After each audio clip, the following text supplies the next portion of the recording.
Hey, grab a cup. Let's talk for a few minutes. Today, I want to talk about something that doesn't make logical sense on the surface. Have you ever given something away, maybe your time, maybe your money, maybe just deep, focused attention, and walked away feeling full? Not empty, not used up, not taken advantage of, but fuller.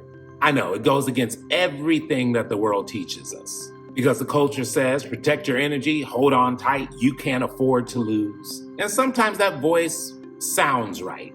Sometimes protect means guarding against fear or hoarding. But there's a proverb that says, the generous will prosper, and those who refresh others will themselves be refreshed.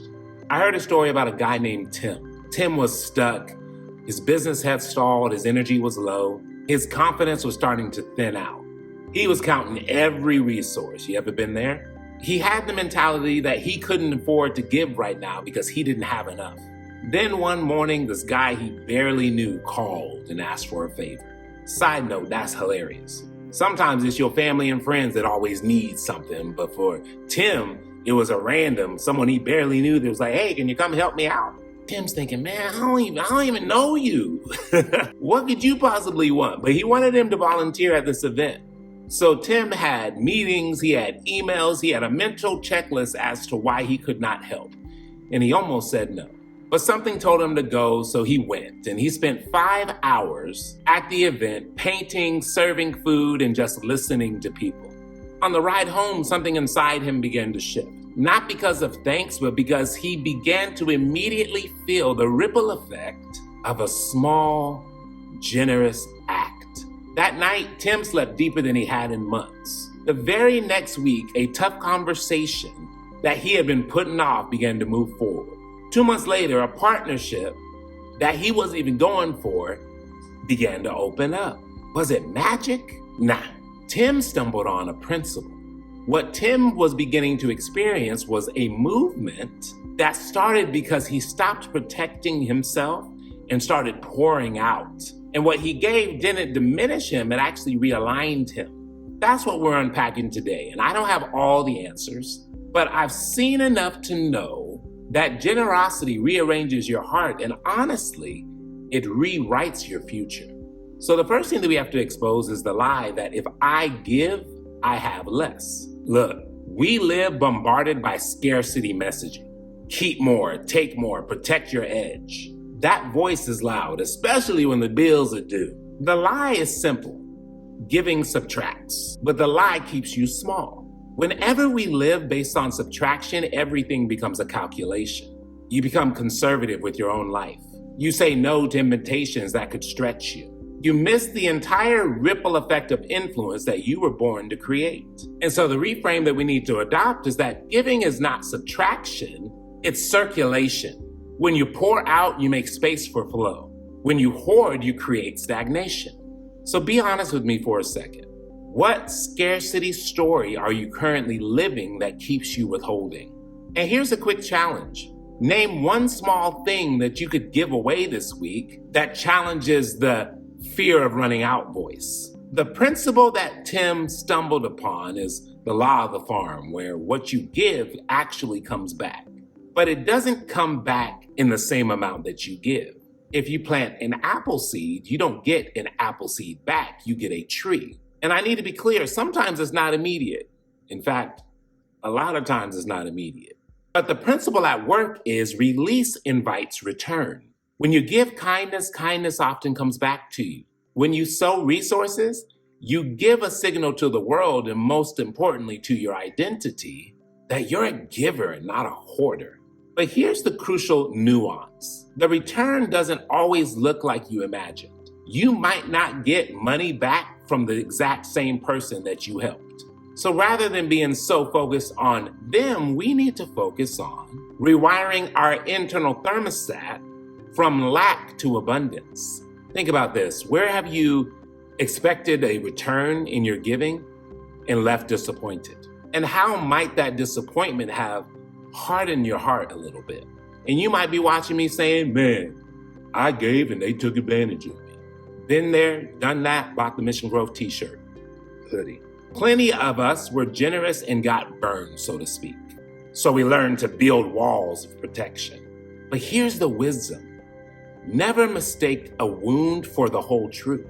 Being wounded by a taker is not the same as being wrong about the power of generosity. It just means we need a little wisdom. We need to develop a key distinction. Bad generosity is when you have no boundaries or you give out of guilt. That will always lead to depletion. Wise generosity is when you give from an overflow.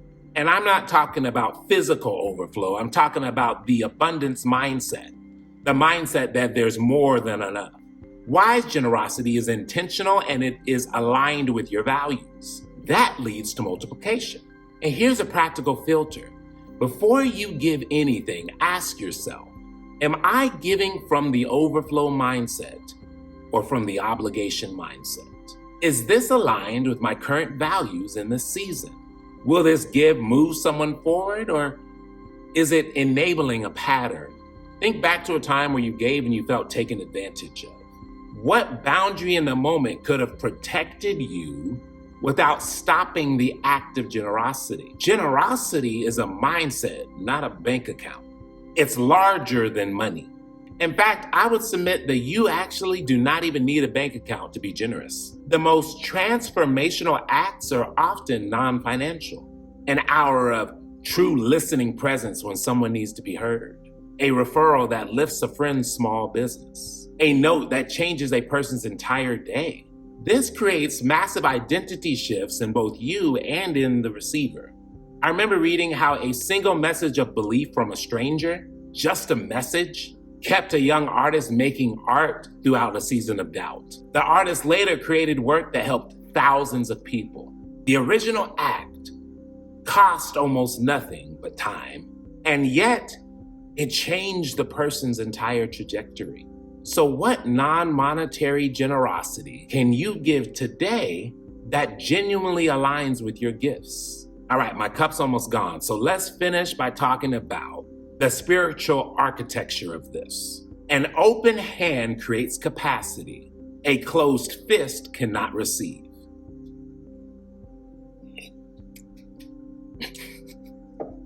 Y'all know I clown, but this isn't a transactional rule like give $1 and get 10 back.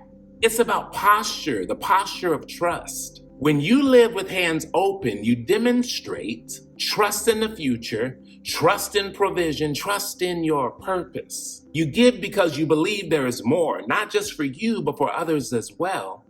And that is an act of faith.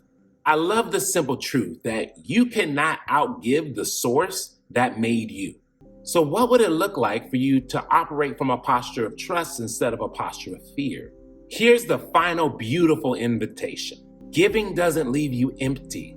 It downloads a new posture in your life. A posture of abundance, courage, and genuine connection. If you choose to live generously, you will experience deeper rest, stronger relationships, more opportunities, and a clearer sense of purpose. Your life will simply multiply beyond what you could have engineered alone. So here's your activation. Pick one of these and commit. Give time intentionally, maybe an hour to someone who needs you. Give 3 encouraging messages to 3 people that are a blessing in your life. Or buy someone a cup of coffee.